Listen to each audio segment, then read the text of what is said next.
Assalamualaikum warahmatullahi wabarakatuh. Izin memperkenalkan diri, nama saya Isma Nur Aisyah dengan NIM 321191047. Di sini saya akan membahas beberapa contoh soal terkait dengan mata kuliah kimia organik fiksi, yakni tentang kestabilan atom, hibridisasi atom, dan senyawa etanol. Selamat menyaksikan.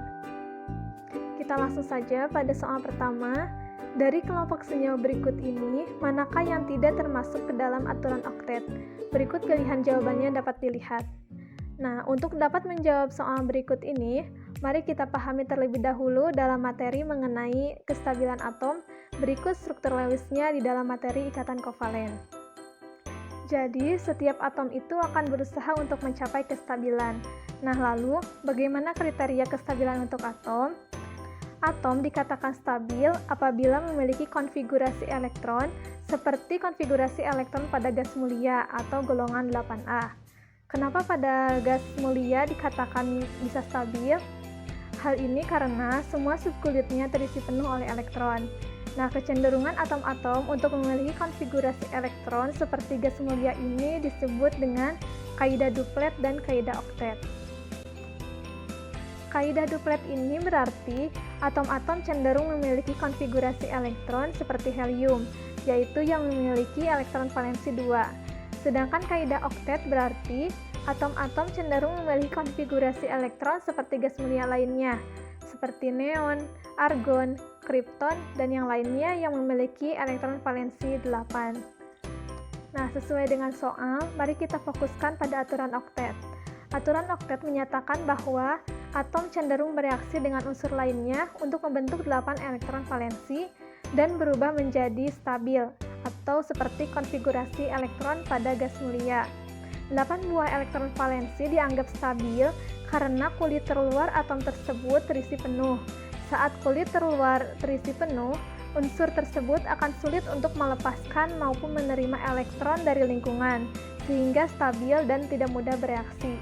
Untuk membentuk konfigurasi elektron gas mulia, atom-atom ini akan saling berikatan melalui pemakaian elektron bersama. Nah, pemakaian pasangan elektron bersama terjadi pada atom-atom non-logam. Ikatan antar atom non-logam yang terjadi melalui pemakaian elektron bersama ini disebut dengan ikatan kovalen.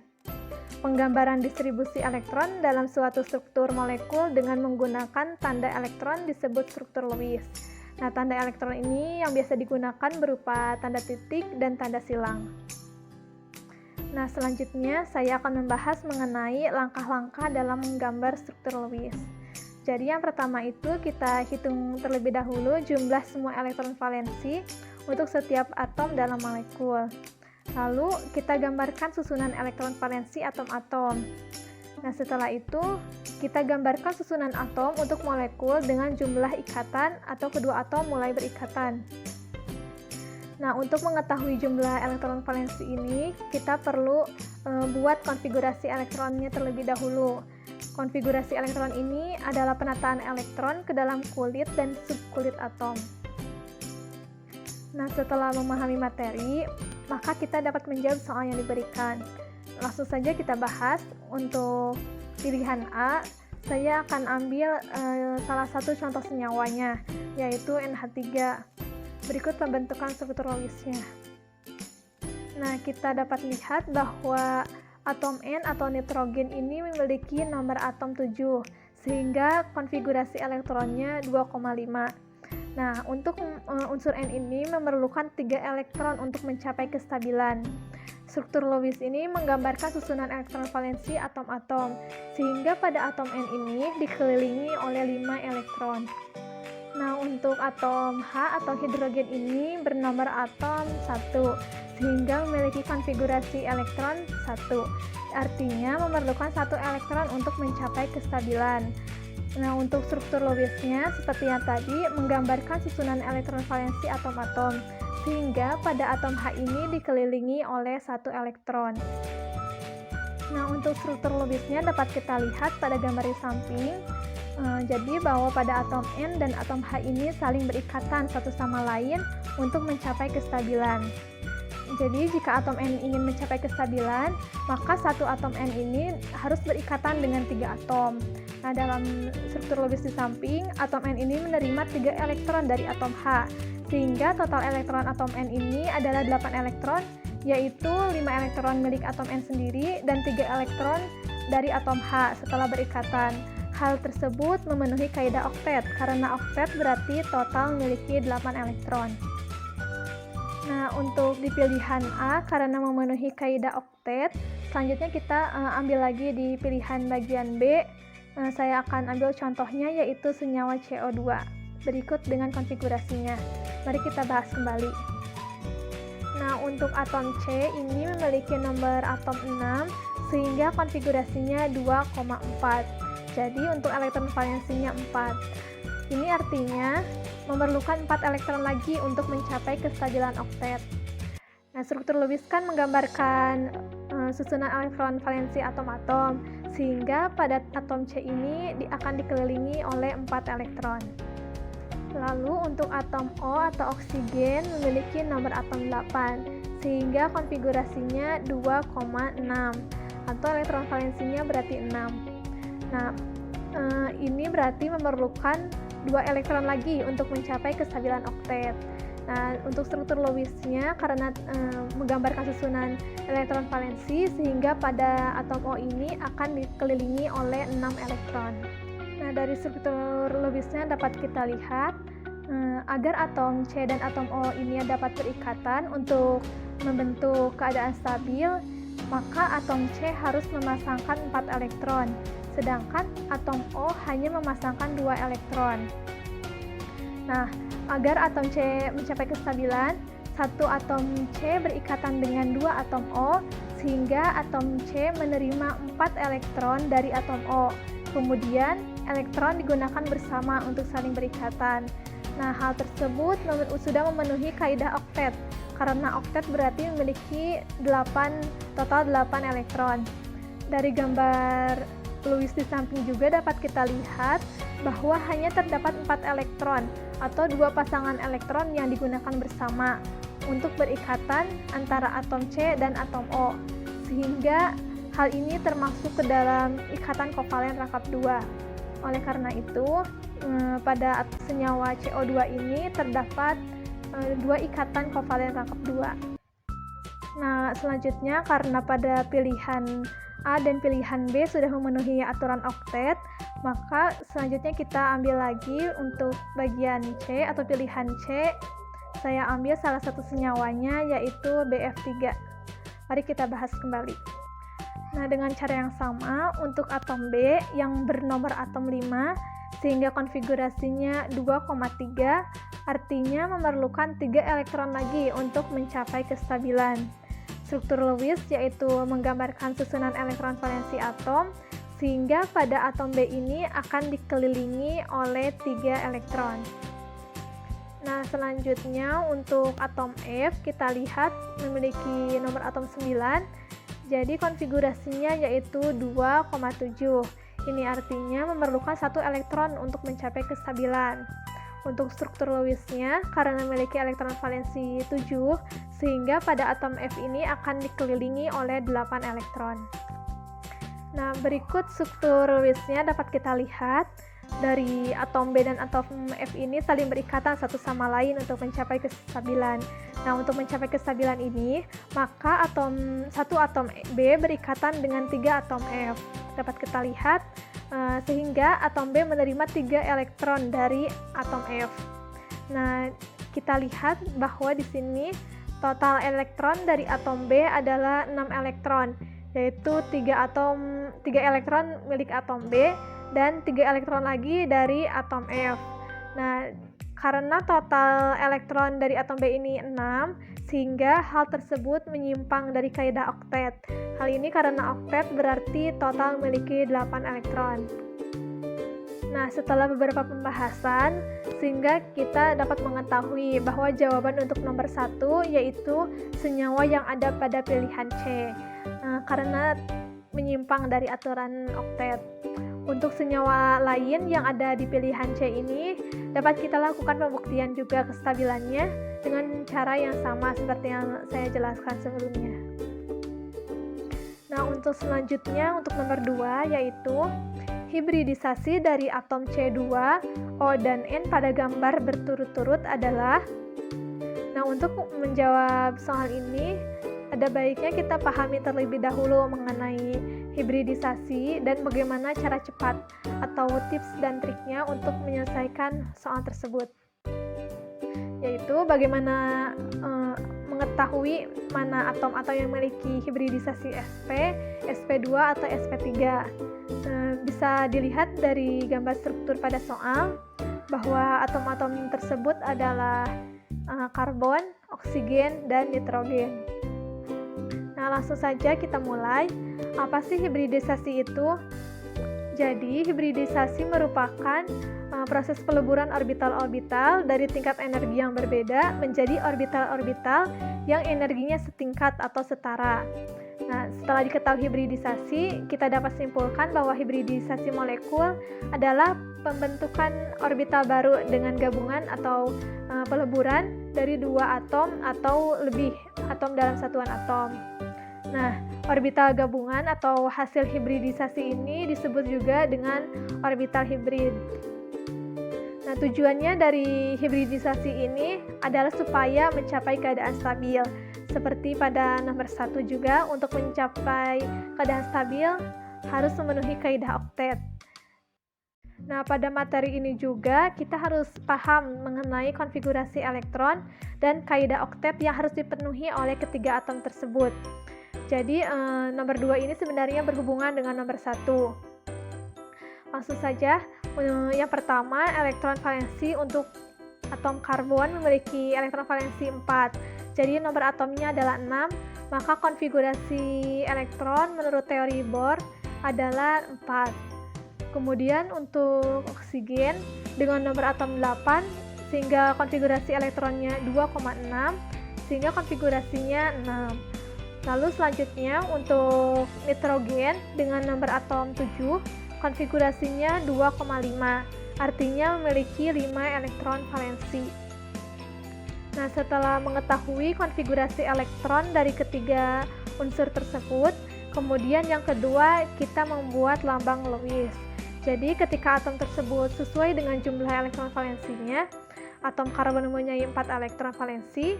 Untuk mencapai kaidah oktet, maka atom karbon butuh 4 elektron lagi agar jumlahnya jadi 8 atau agar stabil.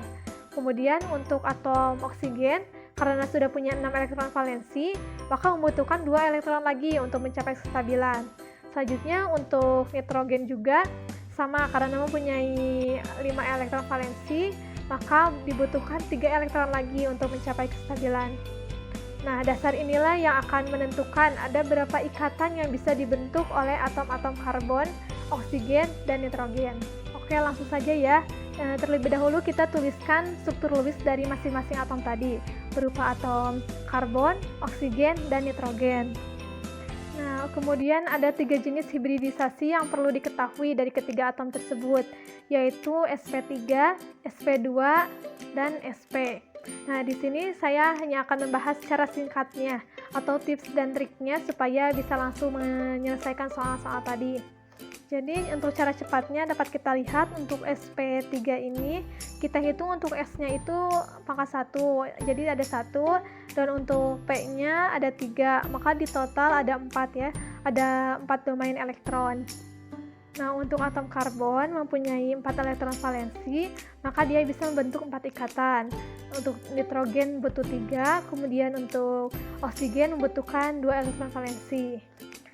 Nah, selanjutnya dapat kita hitung jumlah PEI yang dimiliki oleh setiap atom. Untuk atom karbon memiliki 4 PEI atau pasangan elektron ikatan sehingga memenuhi karena domainnya sudah 4. Lalu untuk nitrogen juga sama, kita hitung di nitrogen ini terdapat 3 PEI dan 1 PEB. Jadi totalnya ada 4 domain, begitu juga dengan oksigen. Dari oksigen ini dapat kita ketahui bahwa memiliki 2 PEI dan 2 PEB. Jadi 4 domain juga. Maka dari itu termasuk sp3 atau hibridisasi sp3. Jadi untuk cara cepatnya berdasarkan PEI ini ada 4 untuk karbon, kemudian 3 untuk nitrogen, lalu 2 untuk oksigen. Nah, selanjutnya untuk karbon yang membentuk orbital sp2 itu harus mempunyai 3 domain. Mengapa 3 domain? Seperti yang tadi, untuk S-nya 1 ditambah untuk P-nya 2 sehingga 3 domain. Jadi untuk atom karbon kalau kita hitung itu ada 3, karena ikatan rangkap kita hitung 1 domain maka ada 3. Untuk nitrogen juga sama, ada 3 domain yaitu 2 PeI dan 1 PeB. Nah, untuk oksigen juga sama, untuk nitrogen ada 1 PeI dan 2 PeB. Jadi totalnya ada 3 domain. Jadi untuk yang sp2 ini, jika kita hitung berdasarkan jumlah PeI-nya, maka karbon 3, nitrogen 2, dan oksigen 1. Untuk yang terakhir yaitu orbital hibrida sp, yaitu 1 dari S, kemudian ditambah 1 dari P, maka totalnya adalah 2 domain. Jadi bentuk atomnya seperti terlihat di samping. Untuk karbon ada 2 domain, yang satu ikatan tunggal dan yang satu lagi ikatan rangkap 3. Jadi ada total domain. Begitu juga jika atom karbon bentuk ikatan rangkap di kedua sisi, ini juga merupakan orbital sp. Untuk nitrogen pun juga sama, membentuk 2 domain, 1 PeI dan 1 PeB. Nah, itulah tips dan trik cepatnya untuk kita dapat menjawab soal. Nah, jika kita sudah paham, maka kita bisa langsung saja membahas soal nomor 2 ini, di mana kita harus menentukan hibridisasi molekul C2, O, dan N pada bentuk struktur di samping. Untuk atom C, memiliki nomor atom 2 ini mengalami hibridisasi sp3 karena membentuk ikatan tunggal. Dalam senyawa yang disebutkan, atom karbon ini mempunyai 4 ikatan kovalen tunggal terhadap atom hidrogen dan atom karbon. Nah, keempat ikatan tunggal ini timbul dari hibridisasi lengkap keempat orbital atomnya, 1 orbital 2s dan 3 orbital 2p. Nah, untuk memberikan 4 orbital sp3 yang ekuivalen, 1 dari elektron 2s harus ditingkatkan ke orbital 2p yang kosong. Hal ini berarti elektron dari orbital 2s mengalami permisi elektron pada orbital 2p. Nah, selanjutnya untuk atom oksigen atau O, yaitu mengalami hibridisasi sp2. Hibridisasi sp2 ini mempromosikan 1 elektronnya ke orbital p. Nah, mengapa bisa dikatakan hibridisasi sp2?